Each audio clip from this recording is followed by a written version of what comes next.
Merci beaucoup. Hello, everyone. Bonjour à tous. Welcome and thank you for participating in today's technical briefing, which will provide an update on the review of AstraZeneca and COVID-19 vaccines.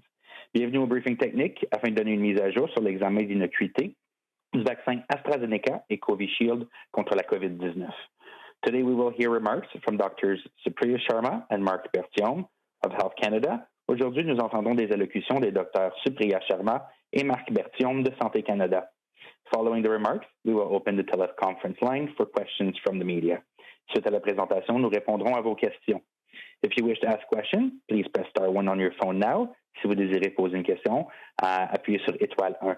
Note that today's briefing is for attribution. Donc, procédons maintenant à la séance d'information technique. Let's begin today's technical briefing. Over to you, Dr. Sharma. Thank you, Eric. And bonjour, good morning, good afternoon. Thank you for joining us. Today, I'm here to talk to you about the AstraZeneca and Covishield COVID-19 vaccines and to update you on an ongoing safety review of these vaccines, as well as the Janssen COVID-19 vaccine. We know there's a lot of information out there about vaccines and specifically around reports of very rare, unusual blood clots with low platelets in people who are vaccinated. We're committed to being open and transparent with information on the approvals and the monitoring of all vaccines so that Canadians have the most accurate and up-to-date information to make informed choices. Today, we're providing information on updates to the product labels for the AstraZeneca and Covishield COVID-19 vaccines to reflect that these very rare events are possibly linked to the use of this vaccine. Vaccines are an important part of our fight against COVID-19, and they are saving lives. COVID-19, as we know, is a very contagious illness with significant rates of both hospitalizations and deaths. Every day in Canada, we are seeing case counts climb and hospitalizations increase. Currently, with COVID-19 being very transmissible, there are people who are at high risk of exposure and serious illness. By contrast, there's a very low risk of experiencing a serious adverse event from this or any of the authorized vaccines. But while serious adverse events may be very rare, we do still take them very seriously. And it's our job as the regulator to do the research, to investigate, and to provide Canadians with the best scientific information possible. Before I say more about our ongoing safety review and the measures we're taking, I want to underscore what isn't changing. Health Canada still considers the benefits of the AstraZeneca vaccine to outweigh the risks of getting COVID-19. And we are not limiting the use of the vaccine to any specific age group or sex. Because all the authorized vaccines have been shown to be very effective at preventing hospitalizations and deaths, we continue to encourage you to get the first vaccine that is offered to you. So first, I'll give you a bit of background. In early March, Health Canada became aware of cases of very rare blood clots with low platelets found in people who were immunized with the AstraZeneca COVID-19 vaccine in Europe and in the UK. Since then, more cases have been reported, although these events are still considered to be very rare. By the end of March, more than 20 million doses of the AstraZeneca vaccine had been given in the UK. Of those, the UK regulator, known as the MHRA, had received 79 reports of blood clotting cases with low platelets following vaccination. This means that based on reports, approximately 4 in a million, or 1 in 250,000 people who received the vaccine reported this rare side effect. Since these rare cases first emerged, Health Canada has been reviewing all the evidence on the safety of COVID-19 vaccines as it becomes available. We've been working with our international counterparts in the UK and Europe to share information and analyses. This is an ongoing assessment, and we will continue to get new information. As of April 3rd, Canada has administered more than 484,000 doses of the Covishield and AstraZeneca vaccine. As reported this week, the Public Health Agency of Canada has received a report of a case of an individual living in Quebec who has experienced a very rare adverse event involving blood clots with low platelets following immunization with Covishield. This is the first reported case in Canada, and this person is recovering at home. This report will be considered as part of the department's ongoing safety review of the AstraZeneca and Covishield vaccines and the risk of rare blood clots with low platelets. Sharing of information on all of these reports demonstrates the global post-market monitoring system for vaccines is working. In addition to the data we have from our initial review of the clinical trials, Health Canada now has real-world evidence of how the vaccines are working after millions of people have taken them. It is not unusual for rare side effects to appear once any medicine or vaccine has been given to a large number of people. This is exactly why we have robust monitoring systems in place. As a result of our safety review, Health Canada has taken a number of actions. So since early March, we've communicated with Canadians several times to keep them informed about the rare blood clotting events in Europe. On the 24th of March, we implemented changes to the product label and issued a communication with the manufacturer to inform healthcare professionals and vaccine recipients about these very rare adverse events. And on March 29th, we issued terms and conditions that required AstraZeneca to provide us with additional analysis, including a benefit risk assessment by age and sex. For this safety review, we used evidence that the UK and the European Medicines Agency shared with us, as well as data provided by the manufacturer. We also consulted with key Canadian thrombosis or blood clotting experts on risks, treatments, and possible risk mitigation measures. So after completing the safety review, we've concluded that these very rare events are possibly linked to the use of the vaccine. This conclusion is consistent with that of other international regulators. And as a result, we've updated warnings on the label so that Canadians can be informed of these potential side effects. We didn't find any specific risk factors such as age or sex, so we are therefore not requiring that the vaccine label be updated to restrict the use of the vaccine at this time. Health Canada's findings are based on a sound and thorough review of all of the evidence that's available. In the very rare event that someone experiences unusual blood clots with low platelets, it's also important to note that they can be detected, especially if symptoms are reported early and that there are treatments available. We've also issued a public advisory today that provides people and healthcare professionals with information about the signs and symptoms to watch for and when they should seek medical assistance should this very rare event occur. We will share our conclusions with the National Advisory Committee on Immunization, or NACI, and the provincial and territorial vaccine committees to support their decisions on vaccine rollout across the country. As more evidence about vaccines becomes available, we will continue to actively monitor and assess the safety and effectiveness of all of the vaccines authorized for use in Canada, and will keep Canadians informed about what we find out.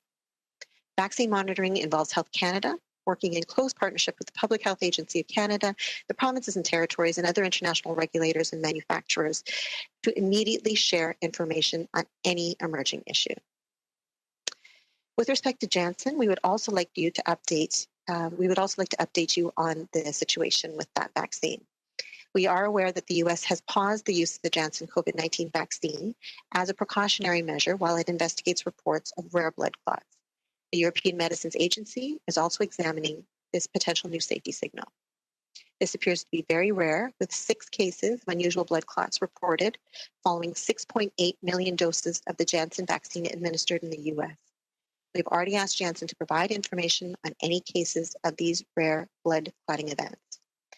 While the Janssen vaccines are not yet in use in Canada, Health Canada is following this issue very closely and is working with the manufacturer, the US FDA, the European Medicines Agencies, and other international regulators to examine it and will take any action if necessary.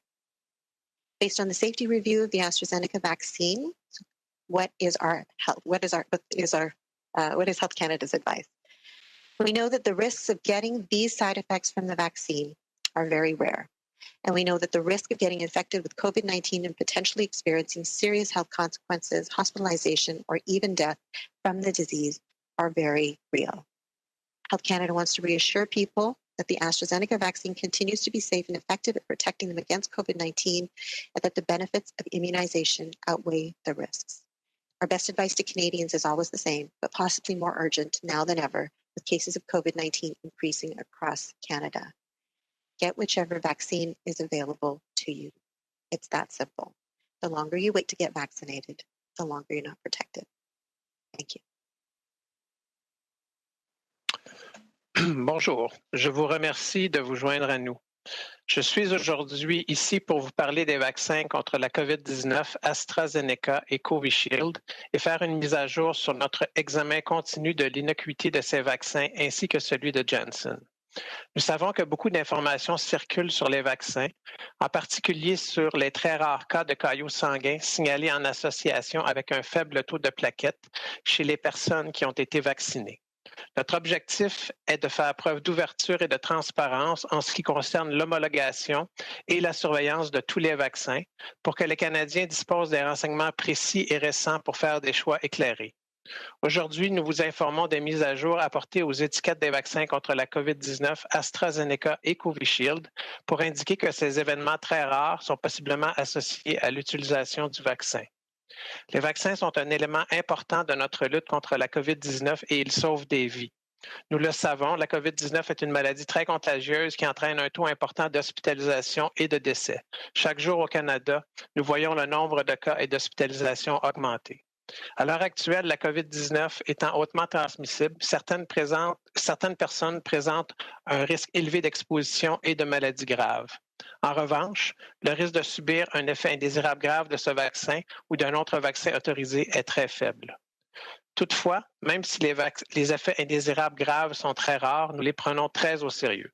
C'est notre travail en tant qu'organisme de réglementation de faire des recherches, d'enquêter et de fournir aux Canadiens les meilleures informations scientifiques. Avant d'en dire plus sur notre examen de l'innocuité et sur les mesures que nous prenons, je tiens à insister sur ce qui ne change pas.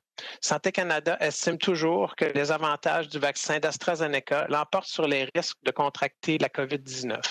En outre, notre avis ne se limite pas à l'utilisation du vaccin pour un groupe d'âge ou un sexe en particulier. Comme tous les vaccins autorisés se sont révélés très efficaces pour prévenir les hospitalisations et les décès, nous continuons à vous encourager à recevoir le premier vaccin qui vous est offert. Tout d'abord, je vais donner un peu de contexte. Au début du mois de mars, Santé Canada a été informé de cas très rares de caillots sanguins associés à un faible taux de plaquettes chez des personnes ayant été vaccinées avec le vaccin d'AstraZeneca contre la COVID-19 en Europe et au Royaume-Uni. Depuis, d'autres cas ont été signalés, bien que ces événements soient encore jugés très rares. À la fin du mois de mars, plus de 20 millions de doses du vaccin AstraZeneca avaient été administrées au Royaume-Uni. Sur ce nombre, l'autorité de réglementation britannique, connue sous le nom de MHRA, avait reçu 79 signalements de cas de caillots sanguins associés à un faible taux de plaquettes à la suite de vaccination. Cela signifie que, selon ces rapports, environ 4 personnes sur 1 million ou une personne sur 250 000 ayant reçu le vaccin ont signalé cet effet secondaire. Depuis l'apparition de ces rares cas, Santé Canada examine toutes les données probantes sur l'innocuité des vaccins contre la COVID-19 au fur et à mesure qu'elles deviennent accessibles. Nous avons collaboré avec nos homologues internationaux au Royaume-Uni et en Europe pour échanger les données et les analyses. Il s'agit d'une analyse continue qui se poursuit et nous continuons d'obtenir de nouvelles données. En date du 3 avril, le Canada avait administré plus de 484 000 doses des vaccins COVID-19 et AstraZeneca. Tel que signalé cette semaine, l'Agence de la santé publique du Canada a reçu un rapport signalant le cas d'une personne du Québec qui a présenté un effet indésirable très rare de caillots sanguins associés à un faible taux de plaquettes après avoir été vacciné avec le vaccin COVID-19. Il s'agit du premier cas déclaré au Canada. La personne en question se rétablit.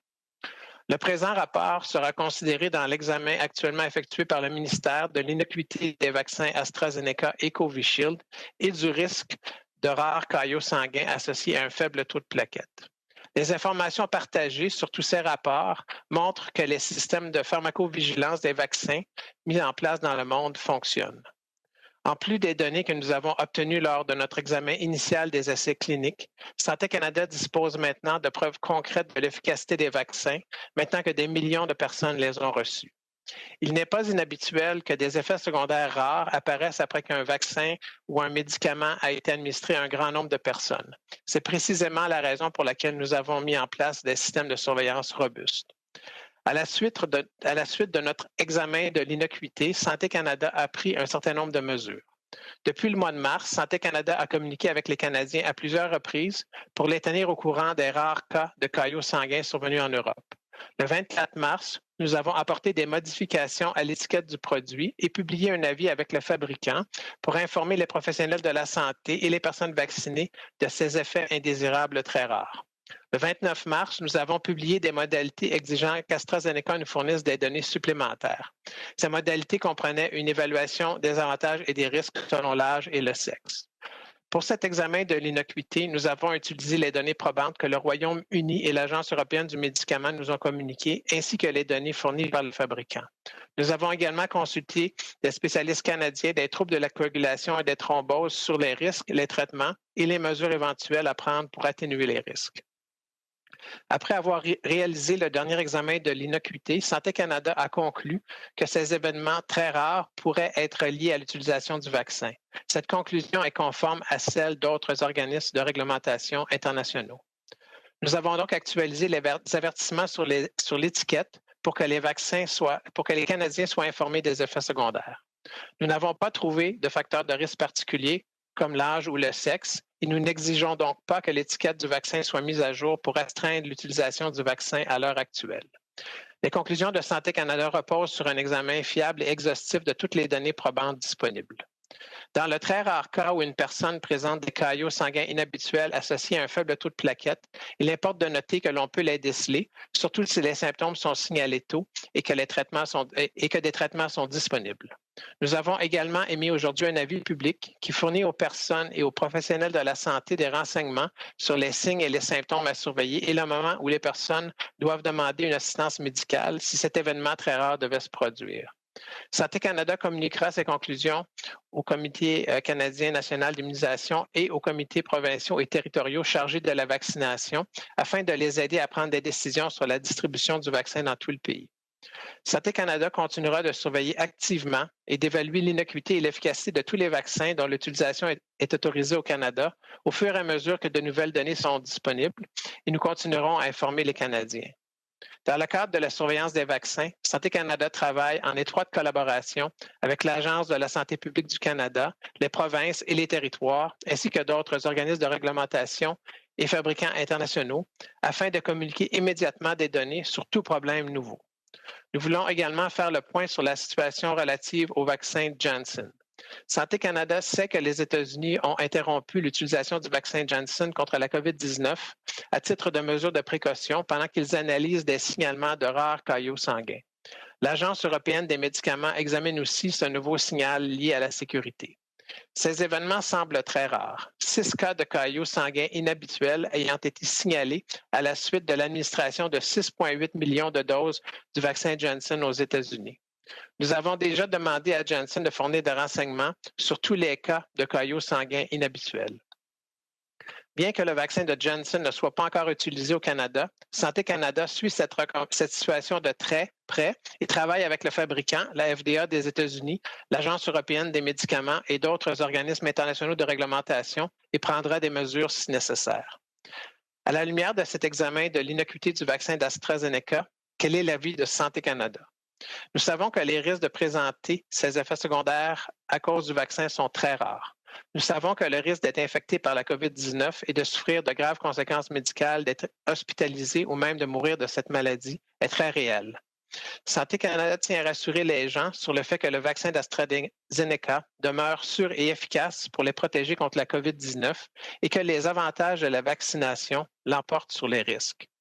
Nos conseils aux Canadiens ne changent pas, mais compte tenu de l'augmentation des cas de COVID-19 au pays, la situation est plus préoccupante que jamais. Faites-vous vacciner, quel que soit le vaccin qui vous est offert. C'est aussi simple que ça. Plus vous attendez pour le faire, plus vous tardez à vous protéger. Merci. Merci, Dr. Berthiaume. We will now open the line to questions. Vous pouvez poser vos questions dans l'une des deux langues officielles. We ask that you limit yourself to one question and only one follow-up. We'll now start with the first question. Operator, over to you. Opérateur, à vous la parole. Thank you. Merci. Please press star one if you have a question. Veuillez appuyer sur étoile 1 pour poser une question. Notre première question est de Raymond Filion de TVA. À vous la parole. Please go ahead. Oui, bonjour, merci. Docteur Berthiaume, est-ce que vous pouvez nous dire quel âge a la femme qui a subi une thrombose au Québec et aussi est-ce qu'elle avait une condition médicale particulière qui pourrait expliquer ce qui est arrivé? Ces informations-là sont en train d'être analysées actuellement. Donc, ce n'est pas des informations qu'on peut divulguer à l'heure actuelle, mais c'est un cas qui va être analysé. Évidemment, on ne veut pas donner trop d'informations sur les cas parce qu'il faut quand même protéger la confidentialité des cas, surtout quand il y a un très petit nombre de cas d'effets indésirables. Mais je pense que ce qui est important de dire, c'est que le cas va être analysé de façon rigoureuse sur la base des données qui vont être recueillies pour voir s'il y a des facteurs de risque ou des informations qui peuvent être dérivées de ce cas-là. Je dois dire, par exemple, qu'au Québec, il y a quand même eu 175 000 vaccins là, administrés d'AstraZeneca et qu'il y a eu un cas rapporté. Puis, overall, au Canada, il y a eu 484 000 vaccins d'AstraZeneca administrés et seulement un cas rapporté là, de cet effet indésirable rare de thrombose avec thrombocytopénie. Donc, les cas qu'on observe actuellement au Canada et la fréquence semble compatible avec les informations que l'on recueille là, de l'Agence européenne et du Royaume-Uni. Bon, vous avez dit le vaccin d'AstraZeneca, il demeure sûr et efficace à vos yeux. J'ai cru vous entendre dire aussi que vous n'avez pas trouvé de risque particulier associé à l'âge. Alors pourquoi vous continuez de recommander que le vaccin d'AstraZeneca ne soit pas donné aux moins de 55 ans? C'est-à-dire que Santé Canada, dans la monographie du produit, donc les recommandations d'utilisation du vaccin, recommande pas de restrictions par rapport à l'âge. Le rôle de Santé Canada, quand on évalue un vaccin, c'est de dire est-ce que ce vaccin-là fonctionne pour l'indication là, qui est proposée, donc pour la prévention de la COVID-19 ou les complications de la COVID-19. Ça a été clairement établi que ce vaccin-là est dans les essais cliniques et dans les données post-commercialisation qui ont suivi est efficace pour prévenir la COVID-19. Pour ce qui est de l'innocuité, ben, ce qu'on a reçu dans le fond des effets, des rapports d'effets indésirables très rares qui peuvent survenir chez certains patients. Donc, pour l'ensemble des groupes d'âge, il n'y a pas d'évidence qui suggère qu'il y a plus de risques que de bénéfices à prendre le vaccin d'AstraZeneca si on compare ça à ne pas prendre aucun vaccin. Ceci dit, au Canada, il y a des agences, il y a l'Agence de santé publique, puis il y a aussi un comité aviseur, le Comité canadien national en immunisation, qui donne des conseils aux provinces sur comment déployer les vaccins à travers le Canada. Puis ensuite, chaque province, via leur département là, de la santé ou de santé publique, prend les décisions en ce qui les concerne. Donc, le Comité canadien national de l'immunisation a recommandé l'utilisation du vaccin d'AstraZeneca chez les 55 ans et plus. Puis ça, c'est différent là, de la décision de Santé Canada. Mais eux autres, ils considèrent pas seulement, comme nous, le vaccin versus pas de vaccin. Ils considèrent quel vaccin devrait-on utiliser chez quelle population pour avoir l'effet optimal, puis le profil idéal de rapport risque-bénéfice. Donc, ils font des recommandations qui sont complémentaires, qui arrivent, dans le fond, qui sont faites pour informer les différentes provinces sur comment maximiser, optimiser le déploiement des vaccins à travers le Canada. Donc, pour ce qui est de Santé Canada, il n'y a pas de restriction sur l'âge, mais le Comité canadien national en immunisation, lui, a fait une recommandation qu'on pourrait préférablement utiliser ce vaccin-là chez les 55 ans et plus, sur la base là, d'une analyse qu'ils ont faite. Puis parce qu'ils considèrent que le risque augmente un peu avec l'âge. Puis c'est un fait. Le risque de l'effet indésirable augmente un peu avec l'âge, mais même chez les populations jeunes, le risque d'effet indésirable avec le vaccin d'AstraZeneca demeure extrêmement rare. Merci beaucoup. Operator, next question. Thank you. Our next question is from Annie Bergeron-Oliver from CTV National News. Please go ahead. À vous la parole. Hello, thank you for taking my question. I'm just wondering if you can provide a point of clarification. I believe the doctor who was just speaking mentioned that NACI has recommended AstraZeneca to 35 and over. Is that new? Because as I had understood it, it is not recommended for people under 55. So can you clarify that for me? Right. So what Dr. Berthiaume was saying was, first of all, he was sort of making sure that there was an understanding of the differences in terms of the roles and responsibilities between Health Canada as the regulator. So looking at what we say, safety, efficacy, and quality, benefits and risks of having the vaccine versus not having the vaccine. And then the recommendations that are provided by the National Advisory Committee on Immunization to the provinces and territories about the optimal use of the vaccine, which includes potential alternative vaccines, and then, of course, taking into account the current epidemiology around COVID-19. And you're correct. So NACI, at this point in time, had recommended the use of AstraZeneca for people age 55 and above. NACI is also meeting now, again, to take a look at those recommendations to see if they need to be updated. Health Canada has presented to NACI, so all the information that we looked at to make our regulatory decisions have been provided to NACI, and they will continue to look at that and see if there's any change to the recommendations. But currently, their previous recommendation stands, so they were recommending the use of AstraZeneca for those age 55 and above. Thank you. Follow up? Thank you for that. Thank you for that clarification. In your opening statement, you mentioned that there had been more than 400 doses of AstraZeneca that had been delivered. Online, it says that there are more than 484 doses have been delivered, but that's as of April 1st. Health Canada says they don't have any updated information over the last 11 days. So, one, why don't you have more up-to-date data on exactly how many AstraZeneca doses have been doled out? And two, how can Health Canada understand what the risk is to Canadians when they don't know how many doses have been delivered? So, the reason that we use the numbers that we have, so the 484,000 doses administered, is because that's what we were using when we were, at the time we were doing our analysis. That is a point in time. We absolutely, through the Public Health Agency, have additional information on the numbers of doses that have been administered, and that's actually made public by the Public Health Agency on a regular basis. So I don't want to leave anyone with the impression that we don't have that. So they are compiling that, and they don't have any updated information. They said that was the most recent when we asked, and they don't have any data over the last 10 days.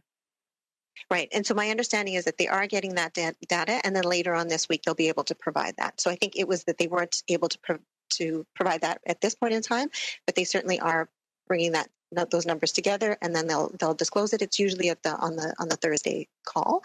And then overall, what we're looking at is obviously numbers of doses, but numbers of if we have any cases, and we only have, I shouldn't say only, we have one case in Canada.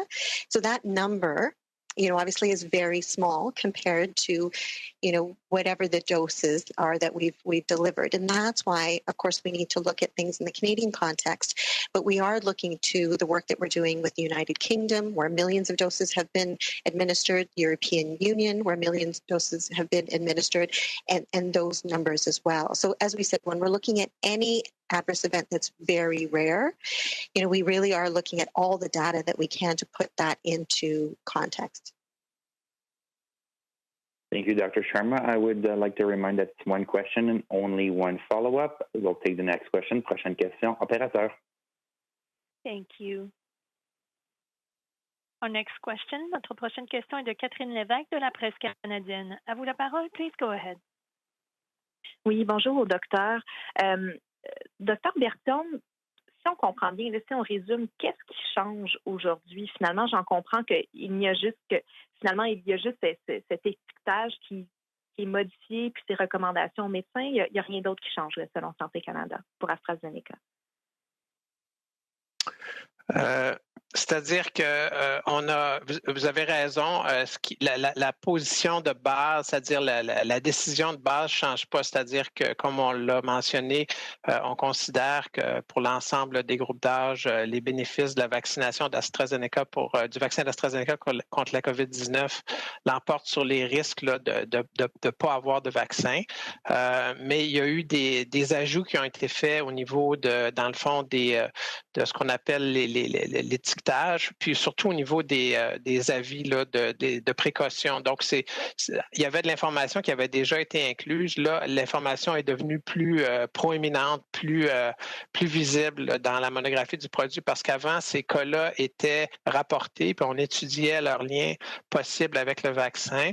Là, on considère que c'est possible et donc, comme ce lien-là est possible, l'information est maintenant plus visible dans la monographie de produit. Alors, fondamentalement, la position n'a pas changé, mais il y a plus d'informations dans la monographie pour les professionnels de la santé et pour les patients sur cet effet indésirable rare-là. Puis, est-ce qu'on en comprend que, sur ces informations les plus récentes, est-ce que le CCNI pourrait revoir sa recommandation là, pour les moins de 55 ans? Est-ce que, je comprends que vous ne pouvez pas parler pour eux là, nécessairement, mais quand même, est-ce que vous avez eu une certaine indication que cette recommandation pourrait changer? Bien, ça a été mentionné là, par certains membres du CCNI qu'ils allaient, dans les prochains jours, réévaluer sur la base des données fournies par Santé Canada puis de leur propre analyse la recommandation. J'entendais là, hier la coprésidente mentionner qu'ils n'indiquaient pas si ça pouvait être maintenir l'âge, augmenter l'âge, diminuer l'âge, enlever l'âge. Fait que ça, c'est vraiment le CCNI qui va décider. Mais oui, ils sont en train de réexaminer examiner leur analyse initiale. Puis l'ensemble des données là, dont Santé Canada dispose a aussi été partagé avec le CCNI là, pour leur permettre là, d'évaluer et puis de faire des recommandations. Mais encore là, je dois juste mentionner, Santé Canada regarde dans le fond le risque-bénéfice d'un produit sur la base de son efficacité, son innocuité. Eux autres, ils font une évaluation un peu comparative des produits. Ils regardent le portfolio de vaccins qu'on a disponible au Canada, puis ils regardent est-ce qu'on peut optimiser son utilisation ou optimiser son bénéfice de risque en l'utilisant dans telle population, sous-population. Puis c'est ce qui explique que parfois, il peut y avoir une différence entre les recommandations du CCNI et les recommandations de Santé Canada, mais c'est deux rôles différents. Puis je pense que si on pouvait expliquer ça plus clairement, parce que des fois, je pense qu'il y a de la confusion au niveau de la population, comment se fait que Santé Canada dit une chose, puis le CCNI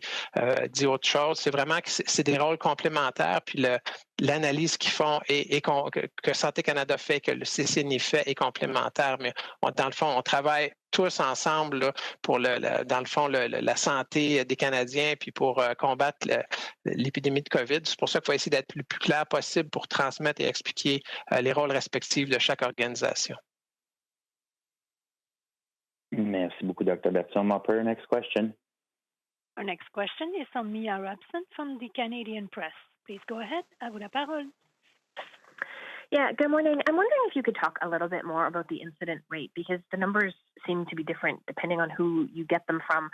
Denmark said today they think it might be 1 in 40,000. Germany said 1 in 100,000. You're saying 1 in 250,000.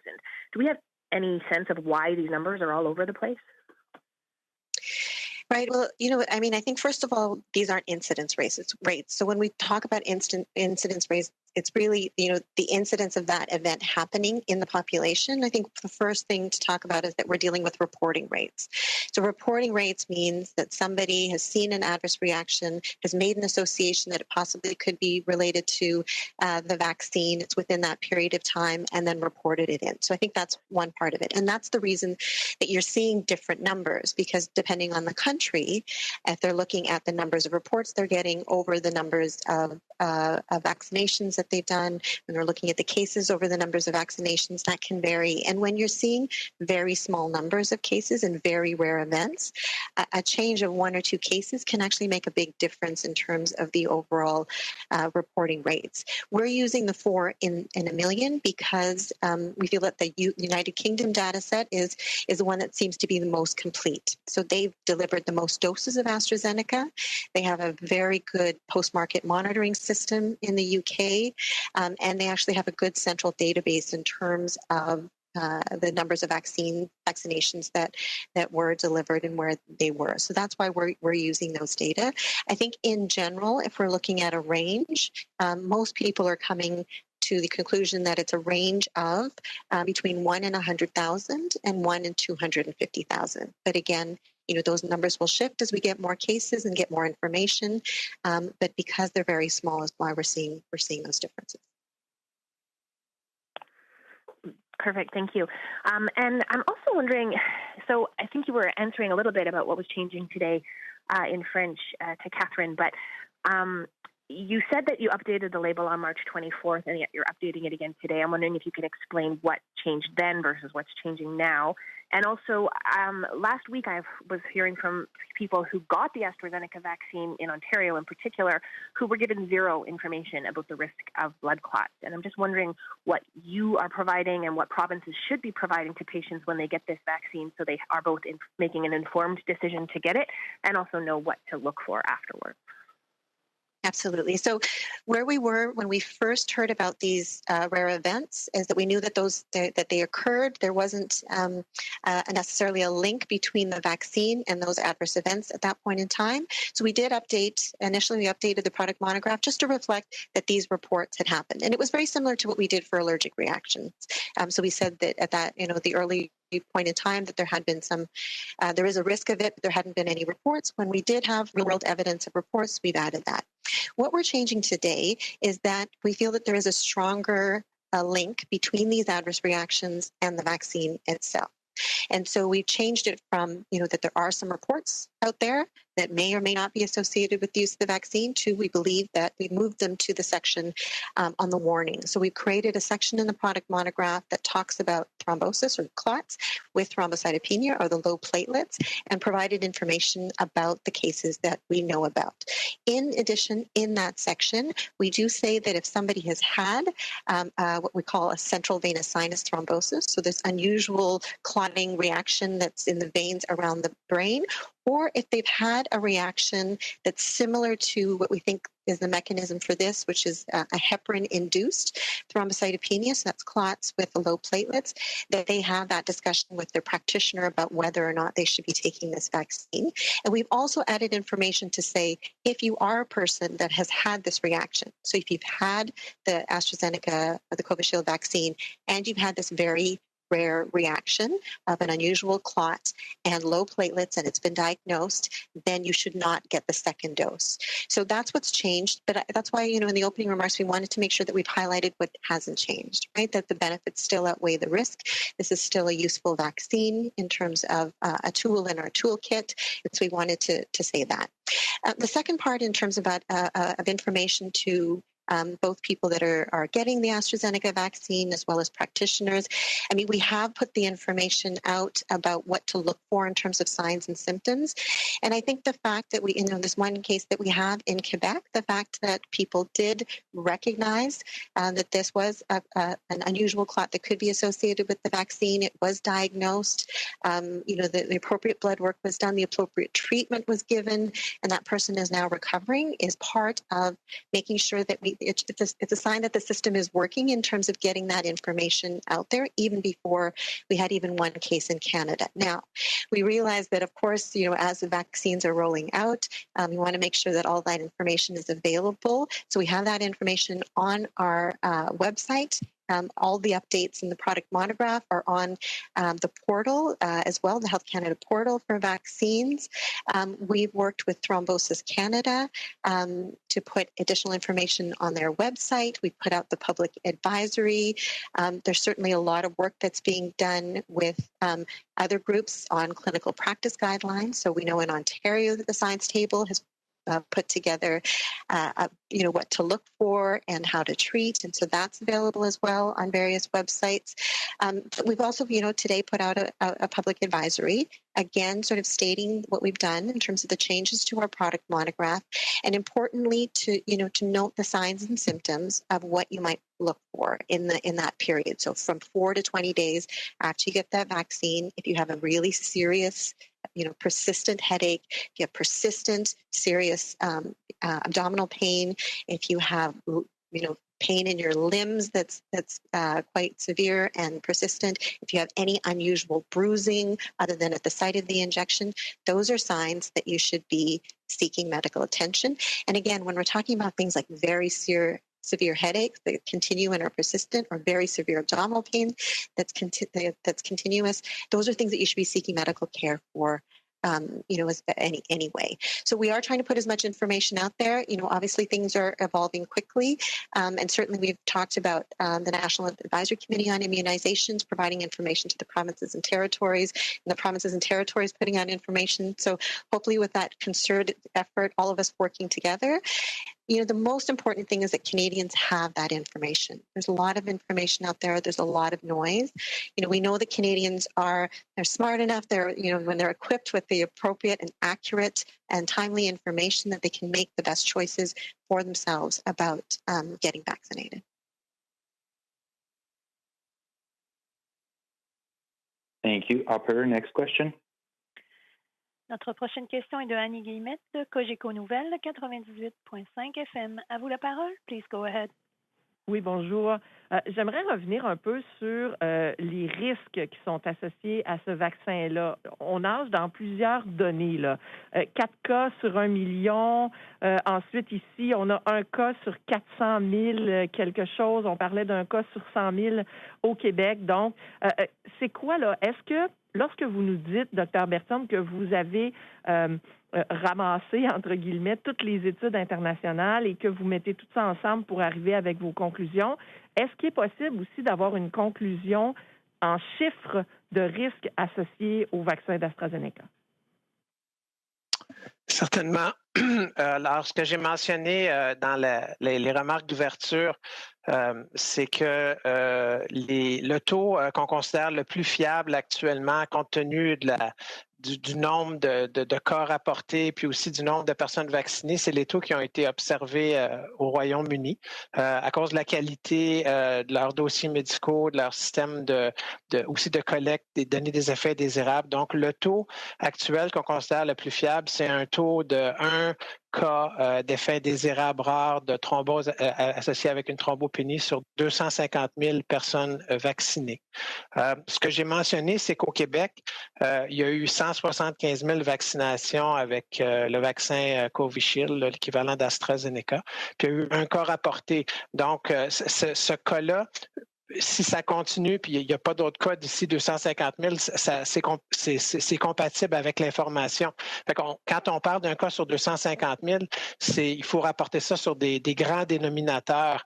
Au Canada, actuellement, il y a 484 000 doses qui ont été distribuées et un cas qui a été observé. Mais s'il y avait un deuxième cas la semaine prochaine à 500 000 doses, on arriverait à un cas sur 250 000. Donc, il y a toujours un petit peu de variation au niveau de ces estimés-là parce que c'est des données qui sont dynamiques puis qui évoluent dans le temps. Mais je pense que le message de base, c'est qu'actuellement, sur la base de l'évaluation que Santé Canada a fait en regardant différents types de bases de données puis différentes expériences sur le plan international, le niveau, la fréquence de cet effet indésirable rare-là avec l'AstraZeneca se situe autour de 1 sur 250 000 doses données. Merci beaucoup. En suivi, j'aimerais ça qu'on reparle de ce que vous avez demandé à la compagnie comme études spécifiques à propos des liens avec l'âge, en tout cas les études là, par tranche d'âge. Vous avez demandé ça dans les derniers jours. J'imagine que ce n'est pas terminé à l'heure où on se parle, mais est-ce qu'on peut penser qu'une fois qu'on aura ça, vous pourriez arriver avec une recommandation et tracer une ligne? Là, on parle beaucoup du 55 ans, mais est-ce que ça pourrait à ce moment-là varier davantage? Certainement, c'est dans le domaine du possible. On parle, comme je l'ai mentionné, d'une situation dynamique. Donc, on est toujours à l'affût des données émergentes, puis on les évalue de façon continue. Alors, si, par exemple, il y avait soudainement des informations complémentaires qui nous permettaient d'identifier un groupe à risque, que ce soit une pathologie associée, un profil d'âge ou de sexe particulier, on pourrait prendre des mesures additionnelles.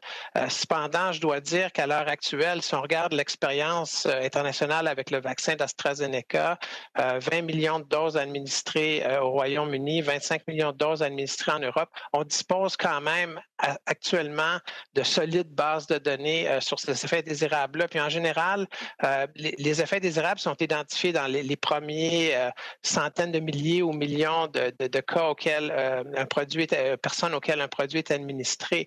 Mais plus le temps passe, plus souvent les estimés se confirment, se stabilisent. Donc, à ce moment-ci, c'est pas impossible qu'il y ait un changement, mais sur la base des données qu'on a actuellement, on est quand même on a quand même une évidence assez robuste là, pour évaluer la probabilité de survenue de ces effets indésirables-là. Mais ceci dit, on garde là, un œil ouvert, on est toujours à l'affût, puis si on doit changer notre position, on va la changer. Ce qu'on vise, dans le fond, c'est de garder les Canadiens informés de l'évolution de la situation en étant le plus clair possible sur la base de nos décisions, puis aussi rassurer les Canadiens que le cas, si survient le cas qu'on voit vraiment un problème particulier avec un produit, un vaccin, on n'hésitera pas à prendre des actions réglementaires à ce moment-là. Merci, Dr. Berthiaume. We'll move over to the next question. Operator, next question, please. Thank you. Our next question is from David Thurton from CBC News. Please go ahead. À vous la parole. Hi, yes. My first question is just this. Maybe it would be helpful if Dr. Sharma, you can tell us how the risk of blood clots, how the risk of blood clots in AstraZeneca compares to other things, such as maybe birth control or other things such as smoking. Is there any way you can kind of break that down in an understandable way so Canadians can understand the risk of taking AstraZeneca and how it compares to other risks that we encounter day to day? Right. So, I mean, this is always a challenge, and I've seen the comparison in terms of clots associated with birth control pills, comparing that to what we're dealing with respect to these unusual clots with low platelets. And so the first thing that I wanted to say about that is that, you know, it is difficult to kind of wrap your head around these large abstract numbers and relative risks. So that's the first part. We understand that. The second part of that is that it's really important to compare apples and apples and oranges. So with respect to the numbers that we've seen with blood clots and, you know, the birth control pill, for example, those are not the same types of clots that we're seeing with the vaccines. So, and maybe just to take a moment on that, it's also that, so for if you're a woman between the ages of 15 and 45, your risk of a blood clot is around 1 in 3,300. If you take a birth control pill, that goes to 1 in about 1,600. Some of that is just background rates, just the natural sort of incidence. If you are pregnant, it goes to 1 in 300. If you are right after your pregnancy, it goes to 1 in 100. If you are in hospital with COVID-19, your risk of having a serious clot is 1 in 5.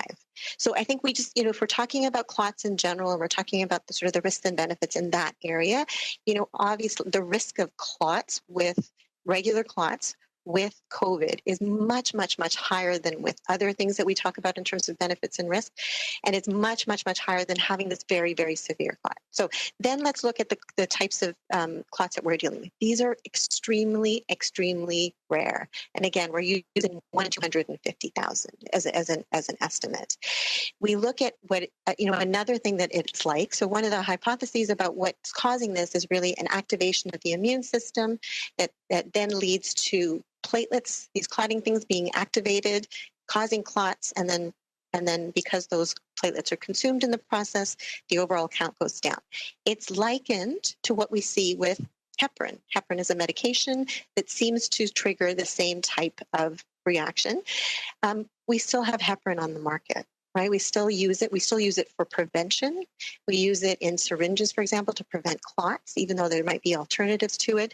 So it is, you know, we have to look at, I think it's helpful sometimes putting in context with other types of clots, but really the thing that we're looking at is this very, very rare chance of having this severe clot that you can diagnose and treat, and potentially getting sick with COVID, getting seriously ill, potentially dying, and all of the other effects that could occur with COVID. And for all of the age groups, especially when we're in the situation where the risk of COVID is moderate or high, as it is in many parts of the country, the benefits of the AstraZeneca vaccine far outweigh the risks in all age groups. Thank you. Follow up? Yeah, no, thank you for that explanation. That really helps, at least in my mind, to clarify things. I wanted to get some clarification on something that Dr. Berthiaume said about NACI possibly considering changing the age eligibility for AstraZeneca. Did I hear correctly that it might change to 35 and over? Either Dr. Berthiaume or Dr. Sharma. Yeah, so just to say, I think Supriya, if I may, maybe I misspoke. Just want to clarify for the benefit of all of the audience. Maybe I did a lapsus in French. I never meant to say 35. If I said 35, I meant to say 55. So sorry if there was a mistake. I'll have to look at the recording to see what I said. But in my head, I said 55. So just want to be clear for everyone. Okay. Thank you. So I think, but just to clarify, so NACI is looking at it again. We presented our data to them, so they have the same summary data that we looked at, and then they will be providing their recommendations. So that may include a change in age, or they're relooking at the age, but also their overall recommendations about the optimal use of the AstraZeneca vaccine in the context of the current epidemiology, as well as the availability of alternatives. But but right now, their recommendation is still the same: AstraZeneca for use in people ages 55 years and older. That does not mean that it cannot be used in younger people. It is a recommendation. It certainly is up to the provinces and territories. There have been other times where NACI has made recommendations and provinces and territories have decided to use either vaccines in different ways. So again, I think it's the public health side of things, making recommendations to the provinces and territories. And the other thing that I just wanted to sort of stress is that we're seeing this in all countries. So almost all countries have a Health Canada equivalent as the regulator and a NACI equivalent as the body that provides recommendations on the optimal use of the vaccinations. On the regulatory side, so the comparable organizations from Health Canada, all of the regulators have basically been in line. They've noted that this might be an adverse event. They've noted that it's very rare. They noted that they're continuing to follow up on it, but they haven't restricted the use to a certain age range or sex. But we do see in the public health side of things in the recommendations that different countries have taken different approaches on the rollout and the use of the vaccine based on their current local circumstances. Thank you very much. We have time for one last question. Une dernière question. Opérateur. Thank you. Our last question is from Ryan Tumulty from National Post. Please go ahead. À vous la parole. Yeah, I'm wondering if you can help me understand how health regulators, including yourself, quantify risk, because you're talking about a risk of 1 in 450,000 of these rare blood clots, and we still have this age restriction in place on the use of AstraZeneca. And as you said a few times now here, the risk of dying of COVID is much higher than that. I think for a lot of lay people, it's hard to understand, especially with the news about the pause of the Johnson & Johnson vaccine as well, why you would take the drastic step of halting vaccinations for these vaccines when the risk of COVID is so high and the risk of these clots is so low. Right. So maybe I'll speak to the Johnson & Johnson pause in the United States first. So just to say that again, the regulator, the US FDA, has not changed their authorization of the J&J vaccine. It's the public health side that recommended a pause for a few days while they do two things. One is that they're convening a committee to take a look at those cases. But more importantly, they wanted to make sure that they gave people that were considering getting the vaccine information and the healthcare practitioners information. Now, in Canada, that's what we did as well. We provided information before we even had a single case. So that's what they're doing. And again, it's a temporary pause for a few days to do that assessment and to get a chance to communicate on that. So that's their decision. On the overall benefits and risks, this is where I can understand where there can be some confusion. So as we said, on the regulatory side of things, we look at the overall benefits and risks. If we feel that at any point in time the risks outweigh the benefits, we would stop the authorization of the vaccine and would say it cannot be used at all in Canada. That's a legal authorization that carries a certain amount of weight. We would do the same thing if we found a certain age group where that risk was much higher. Now, that's not the case. The recommendations on the public health side of things is not really on the risk of having this adverse reaction as much as it is on the risk of potentially having COVID, getting seriously ill from COVID and having serious adverse events associated with that, or the risks. So it's not, again, there's very little change in the risk of this actual very rare adverse reaction from one age group to another, but there are significant differences in terms of COVID-19 and how they're affected. Now, I think what we're seeing now is that we're seeing some shifts and we're seeing some changes in that epidemiology in Canada. And so that's exactly what NACI and other groups have to take into consideration. So for any individual, you have to take a look at their individual risk of getting COVID-19. So that's a combination of being exposed to it and then potentially having serious adverse events associated with it, hospitalization and death, and whether or not there's a vaccine available, which vaccine is available, and the benefits of that. So that's why it really is like I absolutely understand that everyone wants the quick sort of what's the bottom line, what's the hot take on it, but it is more complicated. And it is based on risks and benefits for different groups, for different individuals, availability of vaccines, and what we're seeing in terms of COVID-19 cases and incidences in across the country, and that may vary from place to place as well. Thank you. Follow-up, Ryan?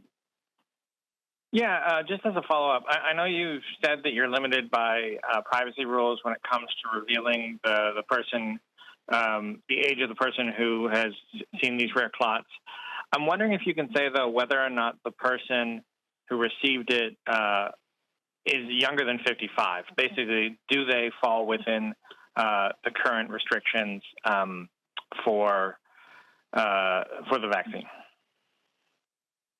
So the individual was a woman, and she was over the age of 55. We will not get any more specific than that because, obviously, with a small number case, with one case, you can potentially identify the person. So just to say that, and the person did not have other risk factors for this type of clot. And again, it was picked up, was diagnosed, the appropriate lab tests were done, the appropriate imaging was done. She received appropriate treatment and is now recovering at home.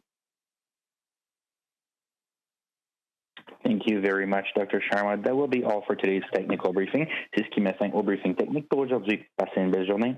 Au revoir.